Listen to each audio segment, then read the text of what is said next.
德国要步步废掉核电，10月25是甲这核电厂的2座冷却塔崩掉拆掉，代表因要告别核电的决心，是有3万人到场见证这款壮观的画面。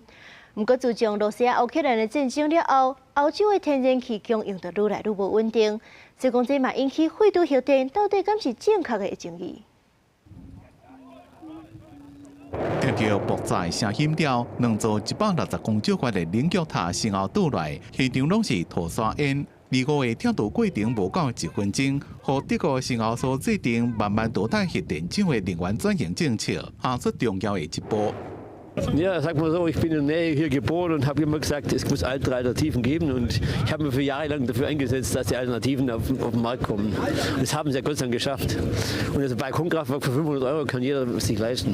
讲到黎明港的这2座冷却塔，总共弄1800个空，用600公斤的炸药回倒来。电力公司讲，现场有3万民众来见证这个关键的时刻。这座核电厂2021年停机，25倒来了，代表自2011年。 福岛事故了，德国的核电退场政策有一个新的开始。现场的民众情绪真复杂，有人感慨地表正在历史，要拥护团体示威。刘报调查核电退场是德国能源政策上大的错误。因那反对派是认为，除非有安全而且长效的核废料储存方案，那无核电也是较贵而且长期拖延的选项。 Das ist jetzt nicht unbedingt das Thema AKW, sondern das Thema Kühltürme. Und es hat auch nichts damit zu tun, pro Kernkraft oder gegen Kernkraft.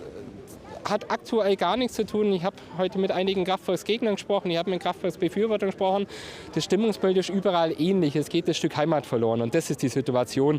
在冷却塔倒来了的土沙粉消退了，德国的能源政策正伫咧转型的上车路口。2022年，罗西亚入侵乌克兰了，稳定的能源供应就是正大的问题。 尤其冬天用电量悬，每一号的电钱拢称正悬，所以即摆有声音要求重新评估核能。即边的爆炸，毋但是将2座建筑物拆掉，也是考验国家安怎平衡能源安全、环境责任，也有经济成本。公司新闻张伟林编译。